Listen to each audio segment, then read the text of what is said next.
नौकरानी का सच। मेरा नाम रानी है। मैं और मेरे पति गोविंद एक बड़े शहर में रहते हैं। उनकी अच्छी नौकरी है।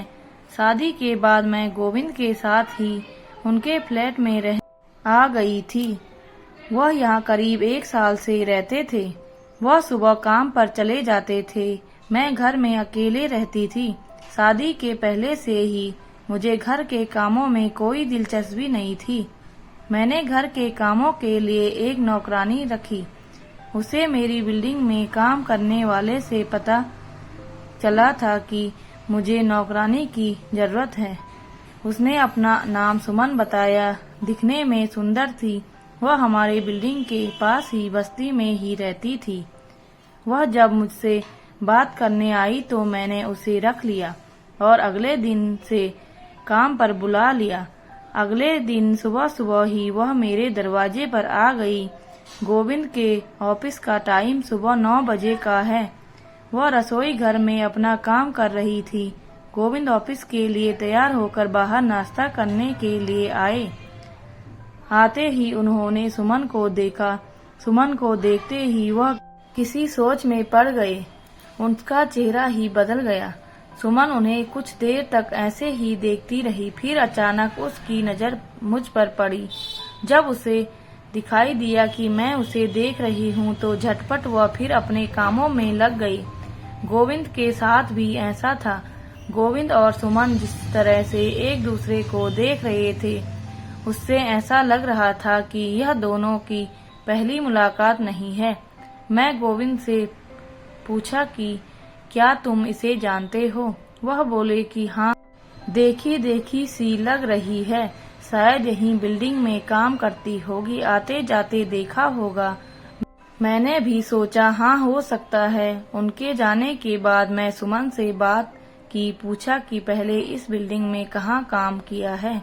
वह बोली नहीं मैडम, यहाँ तो मैं पहली बार आई हूँ।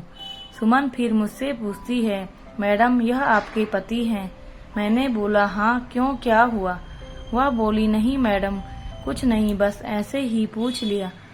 अगले दिन सुमन काम पर आई। मैंने रात तक कुछ काम किया तो मेरी नींद देर से खुली। मैं अपने बिस्तर पर सो रही थी। गोविंद उठकर तैयार हो रहे थे। थोड़ी देर बाद जब मेरी नींद खुली तो गोविंद कमरे में नहीं थे। मैं उठकर बाहर किचन की ओर गई। मैं दरवाजे पर गई तो जो मैंने देखा वह मैंने सोचा नहीं था। गोविंद गुस्से में थे और सुमन उनके आगे हाथ जोड़ रही थी। 1 मिनट के लिए मुझे लगा कि कहीं मैं सपना तो नहीं देख रही। उन दोनों ने अभी मुझे नहीं देखा था। मैंने वहीं खड़े होकर उनकी बात सुनने की कोशिश की, लेकिन इस पल सुमन की नजर मुझ पर पड़ गई और वह फिर अपने कामों में लग गई। मुझे देखकर मेरे पूछे बिना ही बोले कि मैं यहाँ यह देखने आया था कि नाश्ता बना कि नहीं, ऑफिस में लेट न हो जाऊं। मेरे मन में अब शक आ गया था कि कुछ न कुछ बात तो है। यह दोनों मुझसे छुपा रहे हैं। मेरा मन अब कई तरह के विचार सोचने लगा। गोविंद के ऑफिस जाने के बाद मैंने सुमन से पूछा, क्या बात कर रहे थे वह तुमसे? उसने कहा मैडम कुछ नहीं।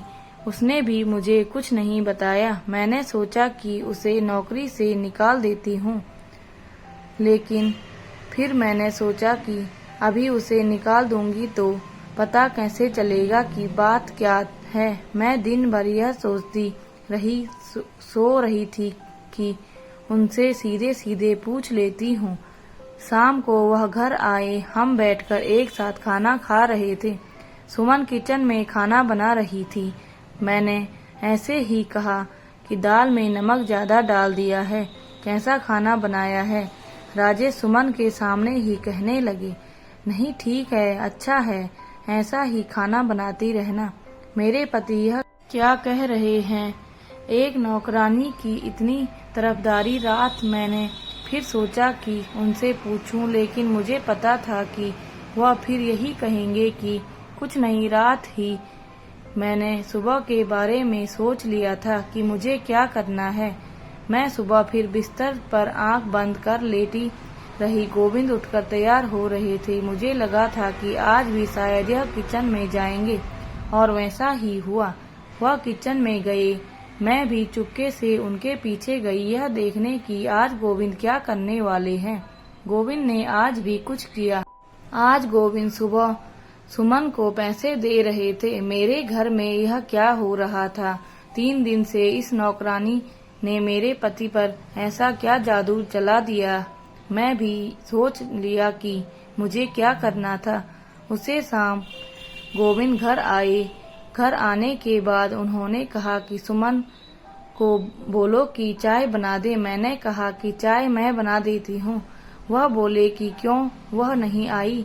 मैंने कहा कि आपको उसकी इतनी फिक्र क्यों हो रही है? मैंने उसे काम से निकाल दिया है, अब नहीं आएगी। गोविंद बोले क्यों, कुछ किया था क्या उसने? मैंने कहा हाँ, उसने पैसे चुराए थे। गोविंद बोले कि अरे उसने चुराए नहीं थे, मैंने दिए। बस यही मैं सुनना चाहती थी। मैंने बोला क्यों, आपने क्यों दिए? वह भी इतने पैसे किस बात के लिए? कौन सी बात नहीं बोलने के पैसे आप उसे दे रहे थे? गोविंद बोले तुम पागल हो गई हो, तुम पूछ रही थी कि मैं उसे जानता हूँ या नहीं। तो सुनो, सुमन की एक लड़की है करीब 7 साल की। वह रोड पर खेल रही थी, मेरी कार से टकराते हुए बची, लेकिन वह डर कर गिर गई। सुमन का पति शराबी है। उसे एक दिन वह मुझसे लड़ने आया, सुमन भी उसके साथ थी। भीड़ जमा हो गई थी। वह मुझसे बिना बात पैसे मांगने लगा। उस समय सुमन ने भी उसका साथ दिया। नशे में वह कुछ भी कह रहा था, इसीलिए मैंने बात को खत्म करने के लिए उसे पैसे दिए। सुमन को देखते ही मैं पहचान गया था कि वह मुझसे कह रही थी कि उस दिन के लिए मुझे माफ कर दो। मुझे भी कुछ पैसे चाहिए थे, इसीलिए मैंने पति का साथ दिया। अब वह उसके पति से अलग रहने लगी और उसकी माँ और बच्ची की जिम्मेदारी उस पर है। इसीलिए वो कह रही थी कि उसे नौकरी से मत निकालना, मैडम को वह बात मत बताना, नहीं तो मुझे भगा देंगे। इसीलिए मैंने उसे कुछ पैसे दिए ताकि वह अपना घर चला सके। उसकी आंखों में मुझे ईमानदारी लगी और तुमने उसे निकाल दिया। यह काम उसके लिए सहारा है लड़ने का, भूख से, गरीबी से। वह मेहनत कर रही है, कुछ गलत काम नहीं कर रही है। मुझे उनकी बात सुनकर बहुत अफसोस हुआ। मुझे न वह सब नहीं सोचना चाहिए था, न उसे काम से निकालना चाहिए था। मैं कहीं से उसका नंबर मांगा और फिर उसे काम पर बुलाया। जब वह आई तो उसकी आंखों में आंसू थे। मैंने कहा कि तुमने तो मुझे बहुत कुछ सिखा दिया, मुझे माफ कर दो। सुमन अभी भी हमारे यहाँ है। वह मन लगाकर काम करती है। उसकी बच्ची भी आती है, बहुत प्यारी है। ईश्वर मेहनत करने वाले के साथ है। दोस्तों, यदि आपको हमारी कहानी अच्छी लगी हो तो प्लीज लाइक, कमेंट, शेयर और सब्सक्राइब जरूर करें। धन्यवाद।